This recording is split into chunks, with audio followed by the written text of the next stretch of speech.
رات کے کوئی 2-2:30 بجے ہوں گے جب بیوی نے شوہر کو جھنجھوڑ کے اٹھایا کہ کیا ہوا؟ شوہر نے گھبرا کے پوچھا تو بیوی نے ڈرتے ہوئے آہستہ بولنے کو اشارہ کیا اور سرگوشی میں بولی، کوئی گھر میں ہے۔ شوہر نے بیوی کو نہایت غصے سے دیکھتے ہوئے کہا، ہاں ہے نا، تم ہو، میں ہوں، تم نے یہ بات بتانے کے لیے مجھے آدھی رات کو جگا دیا۔ بیوی نے دانت پیستے ہوئے کہا، عقل کے دشمن، ہم دونوں کے علاوہ بھی کوئی ہے۔ کچن میں کھٹ پٹ ہو رہی ہے۔ ارے یار، کوئی بلی ہوگی، کچن کی کھڑکی کھلی رہ گئی ہوگی۔ بیوی نے شوہر کو کھا جانے والی نظروں سے دیکھتے ہوئے کہا، حد ہے لاپرواہی کی، جاؤ جا کے بھگاؤ بلی کو اور کھڑکی بند کر کے آنا، خواہ میری نیند خراب کر دی۔ بیوی بڑبڑاتے ہوئے واپس لیٹ گئی تو شوہر بیچارہ کمرے کا دروازہ کھول کے باہر نکلا، مگر یہ کیا، لاؤنج میں 2 مستنڈے آدمی ہاتھوں میں پستول لیے تلاشی لے رہے تھے۔ ڈر کے مارے شوہر کی چیخ نکل گئی اور دونوں چور بھی اچھل کے ایک دوسرے سے چپک گئے۔ چور! شور اتنا زور سے چیخا تو چوروں کو کچھ حوصلہ ہوا کہ دہشت کی وجہ وہ خود ہیں۔ اتنے میں کمرے سے بیوی کی آواز آئی، کوئی کام جو تم ڈھنگ سے کر لو، ایک بلی کو بھگانے میں اتنا شور کر رہے ہو، ادھر لاؤ جھاڑو، میں دیکھتی ہوں۔ بیگم آستین چڑھاتی جو لاؤنج میں آئی تو وہاں کے حالات دیکھ کر تقریباً بے ہوش ہو گئی۔ شوہر نے بھاگ کر بیوی کو سنبھالا۔ آدھا گھنٹہ تو شوہر اور چور مل کر اسے ہوش میں لانے کی کوشش کرتے رہے۔ ہوش میں آنے کے بعد بیوی نے جو صوفہ سنبھالا تو سب کام بھاگ بھاگ کے چوروں کو اور شوہر کو ہی کرنے پڑے، کبھی پانی، کبھی جوس، کبھی دودھ، مگر دل تھا کہ سنبھلنے میں ہی نہیں آ رہا تھا۔ جب چوروں کی حد سے باہر ہو گیا تو ایک چور نے پستول شوہر پہ تان لی۔ او بھائی، تیری بیوی ہے، تو اٹھا ناز نخرے، تو نے ہی بگاڑا ہے اس کے کام کر کر کے، اب یہ ہمیں بھی اپنے باپ کا نوکر سمجھ رہی ہے، مگر اب یہ ہوش میں نہیں آئی نا تو میں تیرا بھیجا اڑا دوں گا۔ شوہر کی پھٹی آنکھیں مزید پھٹ گئیں اور بیوی کے قریب جا کے معصومیت سے بولا، اٹھ جاؤ جانی، ان کے جانے کے بعد جتنا کام چاہے کروا لینا، ابھی اٹھ جاؤ ورنہ بیوہ ہو جاؤ گی، اور کیا پتہ دوسرا شوہر میری طرح خدمت گزار نہ ہو، آج کل اچھے شوہر مشکل سے ملتے ہیں۔ بیوی نے یہ سنتے ہی آنکھیں کھول دیں اور گھبرا کے بولی، صحیح کہتے ہیں آپ۔ چور نے جو بیوی کو ہوش میں آتے دیکھا فوراً اپنے مدعے پہ آ گیا، لاؤ تجوری کی چابی، دو کہاں رکھا ہے مال، چلو بتاؤ۔ مال؟ بیوی نے شوہر کی طرف دیکھتے ہوئے بولا، مال کیا ہے ہمارے گھر میں تو دال دلیا پورا نہیں ہوتا۔ اچھا، جب ہی ہر 2 دن کے بعد پیزا، بریانی، چائنیز آرڈر کرتی ہو؟ ایک چور نے ہاتھ نچاتے ہوئے بولا۔ ہاں ہاں، تو کہا نا کہ دال دلیا پورا نہیں ہوتا تو باہر سے منگوا کے پورا کرتے ہیں۔ عورت نے بہت چلاکی سے بات بنائی۔ ابے یہ 1 گھنٹہ بے ہوشی میں پی گئی، اب 1 گھنٹہ ہمیں پی کے بے ہوش کر دے گی۔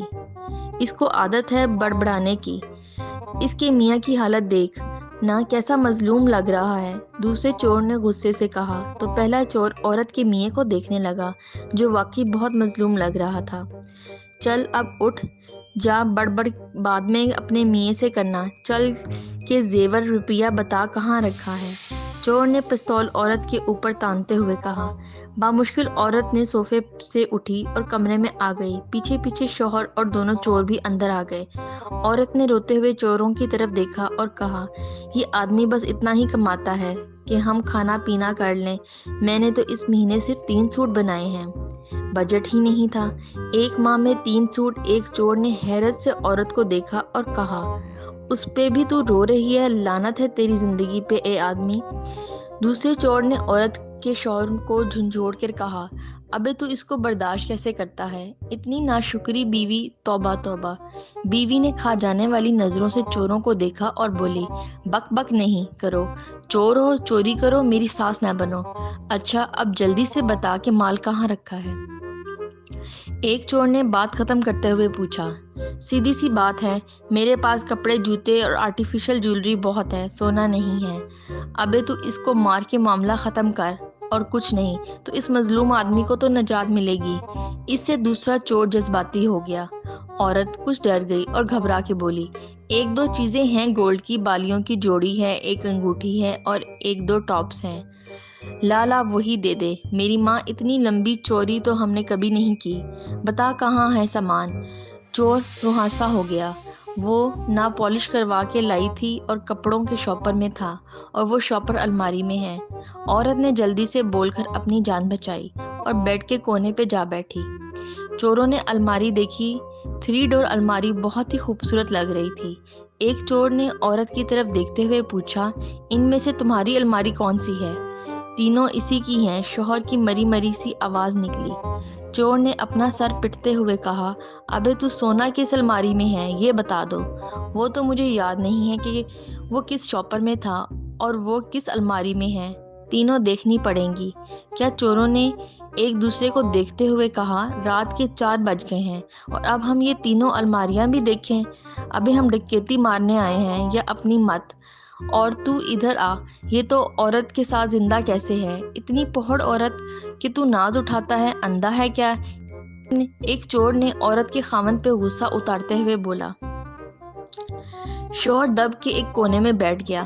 ایک چور نے بنا ٹائم ضائع کیے الماری کا ایک دروازہ کھولا تو دھڑ دھڑ کر کے کپڑے اس کے اوپر آ گرے۔ الماری کیا تھی؟ کنٹینرز تھا۔ اتنے کپڑے، اتنے شاپر، چور کے تو اوزان خطا ہو گئے۔ اتنے کپڑے دیکھ کے ایک ایک کپڑا الگ کیا، شاپر چیک کروائے، مگر سونا نہیں ملا۔ بیچ بیچ میں عورت اپنے گمشدہ ادھورے کپڑے بھی نکال کے رکھتی رہی۔ ارے یہ والا کرتا تو 1 سال سے غائب تھا، آج ملا ہے۔ میری ہمت نہیں تھی کہ پوری الماری چھانوں کہ کہاں گیا، اچھا ہوا آج نظر آ گیا۔ ارے یہ دوپٹہ تو یاد ہی نہیں تھا کہ اس کے ساتھ کا سوٹ لینا ہے۔ 4 بجے سے الماری دیکھتے دیکھتے صبح کے 6:30 بج گئے اور سب سے آخری الماری بھی چھان ماری، کچھ نہیں ملا سوائے عورت کے گمشدہ دوپٹوں اور کرتوں کے۔ چوروں کی اور خاوند کی ہمت جواب دے گئی تھی۔ بہت دیر تک عورت کی آواز نہیں آئی تو تینوں نے عورت کی طرف دیکھا جو کہ بیڈ کے کونے میں ہی سو گئی تھی اور ارد گرد کپڑوں کا ڈھیر تھا۔ میرا دل کر رہا تھا کہ اس عورت کو گولی مار دوں۔ چور نے پستول عورت کی طرف کرتے ہوئے انتہائی غصے سے کہا تو دوسرے چور نے ایک گھما کے عورت کے خاوند کو لگایا۔ ابھی کس نے بد دعا دی تھی تجھے جو تو نے اس سے شادی کی؟ لو میرج ہے، ارینج تو ہو ہی نہیں سکتی۔ اس جیسی عورت کی شادی ارینج ہو ہی نہیں کر سکتی، چور نے ضد ہوتے ہوئے کہا۔ شوہر دبک کے ایک کونے میں کھڑا تھا، تقریباً رو دینے والے انداز میں بولا، بھائی آپ لوگ تو ابھی چلے جاؤ گے اور آپ کے جانے کے بعد یہ الماری واپس میں نے ٹھیک کرنی ہے اور اس کے مل جانے والے کپڑوں کی باقیات بھی ڈھونڈنی ہے۔ ایک چور نے اپنے بال نوچتے ہوئے کہا، تو پہلے ہمیں یہ بتا کہ تجھے اتنا شوق ہے شادی کا کہ تو نے اس جیسی بیوی کو بھی سر پہ چڑھا رکھا ہے؟ گولی مار دے اسے اور ایک ہی بار میں مر جا، پھانسی چڑھ جا۔ یہ بھی کوئی زندگی ہے؟ تیری تھو ہے ایسی زندگی پہ۔ شوہر معصومیت سے بولا، نہیں بھائی، دل کی بہت اچھی ہے۔ ابے چل دفع ہو، دل کی بہت اچھی ہے۔ اب تو اس کو اٹھاتا ہے یا میں سوتے میں ہی اس کو جہنم وصال کر دوں؟ ایسی عورت دیکھ کے تو مجھے اپنی بیوی سے پیار ہو گیا ہے۔ سال میں 2 جوڑے اور سارا دن گھر کے کام کاج، میری ڈانٹ مار الگ، مگر مجال ہے جو زبان کھولے، ایک یہ ہے بد زبان نکمی ہڈ حرام۔ چور نے اپنے دل کی بھڑاس نکال دی تو کچھ ٹھنڈا ہوا۔ دوسرا چور اب تک الماری میں سر کھپا رہا تھا۔ ابے آجا، نہیں ہے کچھ؟ اس کے ساتھی چور نے اس کو آواز دے کر بلا لیا۔ وہ بھی کھا جانے والی نظروں سے عورت کے خاوند کو دیکھ رہا تھا۔ اٹھا اس نوابزادی کو، اس نے گھرتے ہوئے کہا۔ خاوند نے جلدی سے بیوی کو جگایا تو وہ اٹھ کے بیٹھ گئی اور جمائی لیتے ہوئے بولی، اب کیا ہوا؟ جاؤ نہ، مل گیا سونا اور کچھ نہیں ہے میرے پاس۔ چوروں نے کھا جانے والی نظروں سے عورت کو دیکھا اور دھاڑے، کچھ نہیں ہے، اس میں کپڑوں کا گودام ہے۔ یہ جو آج تو نے ہم سے صاف کروایا ہے سچ سچ بتا دے، ورنہ آج تو ہمارے ہاتھوں ماری جائے گی اور یہ آدمی ذلت کی زندگی سے رہا ہو جائے گا۔ عورت چوروں کو غصے میں دیکھ کے حیران و پریشان اٹھی اور بھاگتی ہوئی الماری کے پاس آئی۔ کیا کہا؟ نہیں ملا سونا؟ ہائے میں لٹ گئی، برباد ہو گئی۔ 1-2 چیزیں ہی تھیں، وہ بھی کھو گئیں۔ اب کیا ہوگا؟ اب میں دوستوں کو کیا بتاؤں گی؟ میں کون سی جیولری پالش کے لیے دے کر آئی ہوں؟ ہائے اب کیا ہوگا؟ عورت کے بین کو سن کر شوہر بھی آبدیدہ ہو گیا اور سب نے مل کر رونا شروع کر دیا۔ ان میں سب سے تیز آوازیں دونوں چوروں کی تھیں۔ پیارے دوستو، اپنا قیمتی وقت دینے کا شکریہ۔ ہم امید کرتے ہیں آپ کو ہماری ویڈیو پسند آئی ہوگی۔ مزید اچھی سٹوریز دیکھنے کے لیے ہمارے چینل کو سبسکرائب کر دیں۔ ملتے ہیں کسی نئی سٹوری کے ساتھ۔ اللہ حافظ۔